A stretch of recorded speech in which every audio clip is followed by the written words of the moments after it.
Welcome to the Porn Reboot podcast, where you get practical tips to gaining control over your porn or sex addiction. We help ambitious men end their out-of-control sexual behavior with pornography, sex, and masturbation so that you can maximize your life, perform at your potential, and remain in control in the driver's seat, which is where you have to be in order to gain or maintain the success you want in life.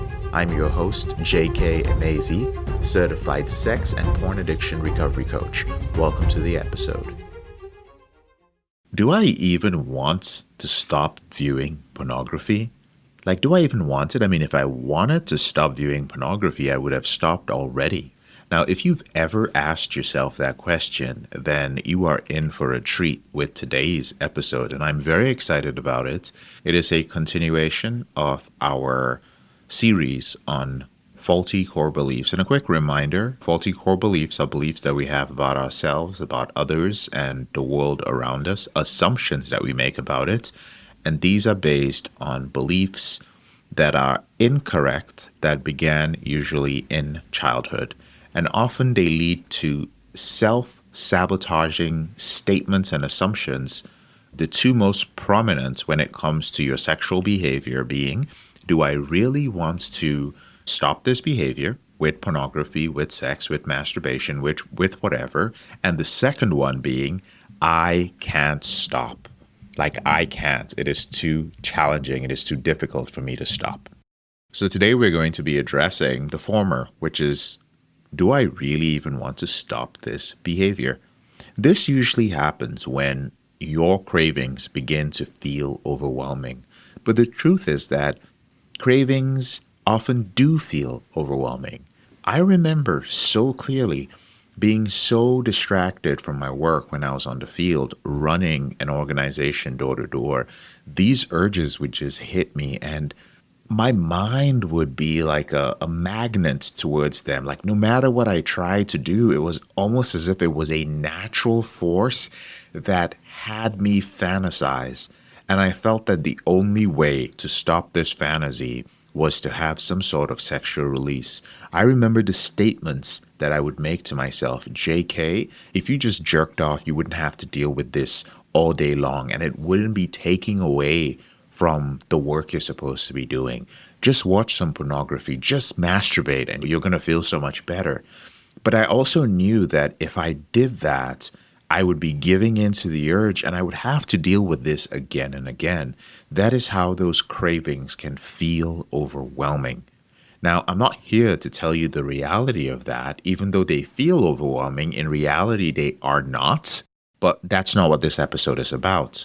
The interesting thing to note is when you say, do I really even want to stop viewing pornography? Check this out.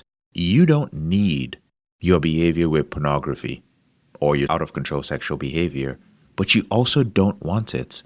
I'll say it again.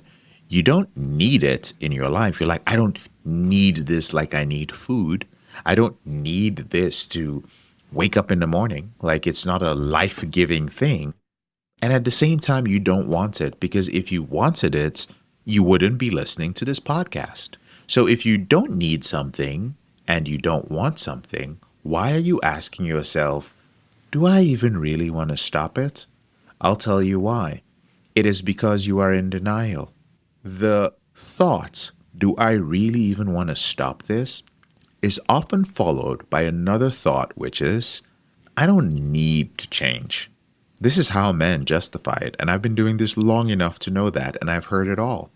Some men may not even say it directly, but I can see it in their face. I don't need to change. And I want to take a moment to make a distinction between deceit and denial.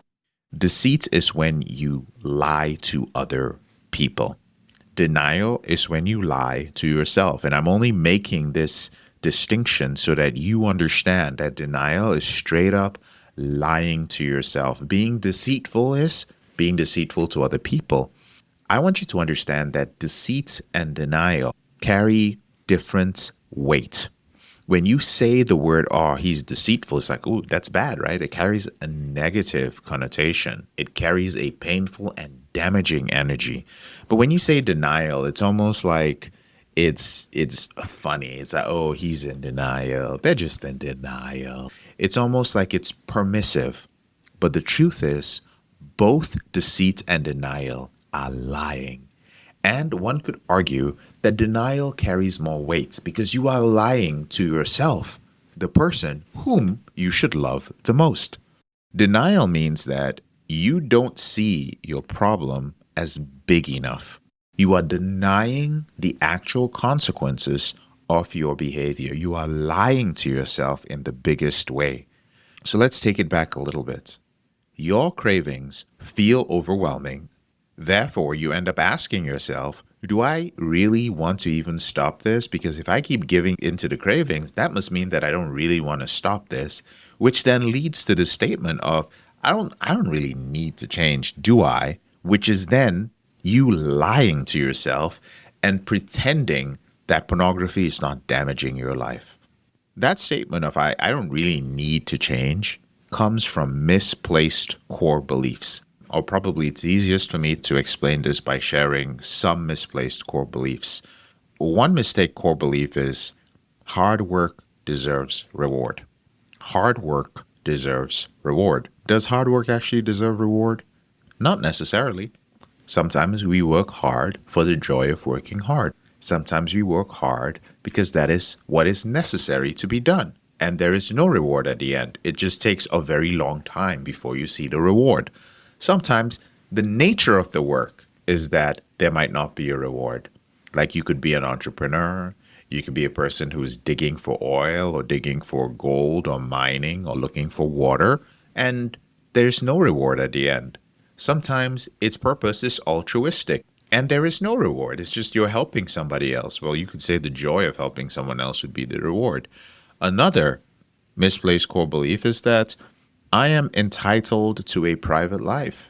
And I'm going to connect these misplaced core beliefs to how you actually act out with pornography. So, for instance, hard work deserves reward.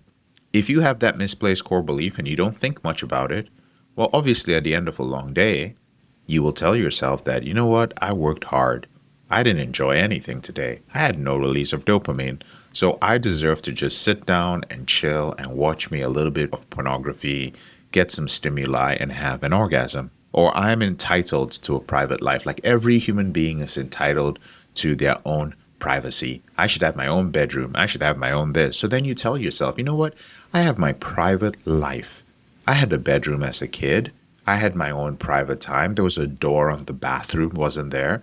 Well, I don't need to tell my wife or anybody about what I do with my private parts in my private life. So I will watch as much pornography as I want because I have a private life. So that faulty core belief is being used to justify your behavior. Or another one is I'm a careful person. I won't get caught. This is a very dangerous one because maybe you are a meticulous person. You say, I cover my tracks. I delete the tabs. I clear my cache. I delete the app when I'm done using it.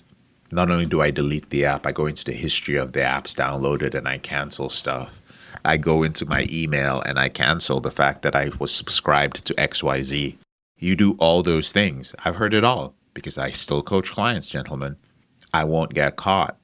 But again, that is a misplaced core belief. Another interesting one is I'm different. Like I'm different from other people. And this one in particular sometimes stems from when it comes to your childhood as a core belief, growing up different from other people. So maybe you came from your family was different from the other families in the neighborhood. Maybe they came from a different socioeconomic background, different ethnicity, different religion. Or maybe your family was just a weird, quirky family and you were perceived as different. Or you were perceived as different for maybe not really a negative reason. Maybe it was for a positive reason. Maybe your dad or mom was well off and you guys were seen as different, but it doesn't matter. Positive or negative, high socioeconomic status or lower socioeconomic status, having grown up in a neighborhood where everybody's different from you or in school, you have the identity and the faulty core belief of I am different. Therefore, when it comes time for you to end an out of control behavior, you will weaponize that for your denial. Well, I'm different from other people. The rules don't apply to me. So I have ADHD, and a lot of men who are in our program have ADHD as well. We also have some who are entrepreneurial and quite successful. But some of those men who are quite successful, whether they are artists or entrepreneurs, have a very common tendency to use the I'm different excuse. The rules don't apply to me. Your system will not work for me because I'm a little bit different. And they are unconscious when they express it because they haven't done the work to identify the faulty core belief. You might be in that situation. And just to round things up, risk is another thing that is linked to denial. There are some people who believe that risk is part of their personality. Like, because risk is fun and it is exciting. And so you end up engaging in this behavior. Again, your faulty core beliefs are at the core. Not all of them have been identified. So if you like taking risk, if you're just like, ooh, it's like no one's around, and before they get back home, I'm going to be able to like watch pornography and jerk off. Ooh, I'm going to experiment with trying to have sex with somebody of an opposite gender. Ooh, I'm going to try and get with a prostitute. Like, it's risky. You're not doing it to be caught, but you are unconsciously stating and saying that it is fun and exciting. Some of you cannot orgasm without the risk. Some of you know that the more risky or taboo the acting out you engage in, whether it's the type of pornography or the type of person or the type of environment you find yourself in, the more rewarding the neurochemicals are that you're going to release while you're acting out. Or you could even be on the opposite end of the spectrum, where you identify as not a risk taker as part of your faulty core belief. So what do you do in that case? Those of you who identify as not being a risk takers are even worse, in my opinion. You ignore the risk. You're like, I'm not a risk taker. And you're the one who's most likely to get busted because you're like, well, there's no risk. There's no risk to doing this. I find it very interesting when I speak to clients who say something like, I could never be an entrepreneur. Like, it is so uncertain and I have a very low risk tolerance. However, the reason that they're in the program is because they act out on their company, their work computer, watching the worst type of stuff. It's interesting because they are ignoring the risk because they have the identity of not being a risk taker. So here's the homework for you if you're following along with this series. What I want you to do is I want you to write out all these misplaced or faulty core beliefs, and then I want you to identify the future consequence of each one of them. You write down the consequence of, I am entitled to a private life. What is the consequence of something like this? This is how you begin to figure out whether anything that you're doing in that moment is actually worth it. What is the consequence of being a risky person when it comes to your sexual behavior? What is the consequence of you identifying as a person who's different? You don't understand, man. Like, I'm super busy. I work 80 hours a week. There's a lot of people who depend on me. Like, I'm respected in my community. Nobody can find out about something like this. So those rules don't apply to me. I can't be around other people talking about my out of control behavior. I'm a special person. I'm different. Or I have great willpower. I've accomplished a lot in my life. So I don't really need to use a coping strategy. I just wanted to join your program to learn more about this behavior, but I can handle it. Or I'm entitled to a private life.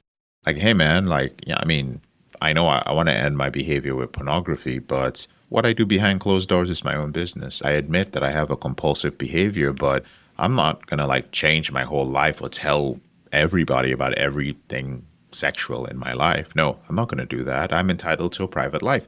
I want you to simply identify those things and write out what the consequence is so that you can identify whether it is worth it. What is the consequence of that in your life if you keep using that as your reason for acting out? Hard work deserves reward.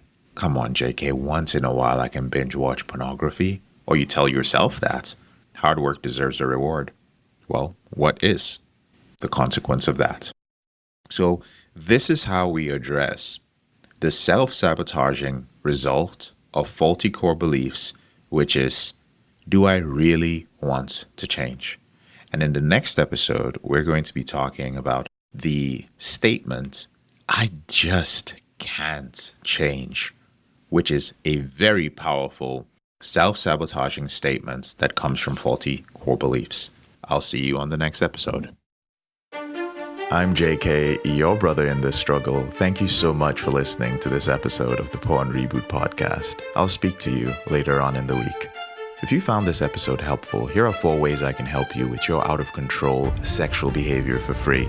The first way is to grab a free copy of my book, Confessions of a Porn Addict, 7 Secrets of Porn-Free Men at elevatedrecovery.org, or visit the link in the description below this episode. The second way is, if you're not sure where to start, but you'd like to learn more about my team and I, if you'd like to spend time with like-minded professionals and business owners who are controlling their behavior, then join our free and confidential group, the Porn Reboot group on Facebook. There's a link to join in the description below this episode. The third way is if you need help right now because you have a burning issue, your behavior with pornography is hurting you mentally or emotionally, you're about to lose your relationship, you want to live up to your potential, be an authentic man, and free yourself from shame, guilt, and underachieving, then click on the link in the description below this episode that says free coaching call. And the fourth way is to leave us a 5-star review if you enjoy this podcast, so that we can reach more men who are struggling in silence and bring back the lessons we learn from coaching them to freedom.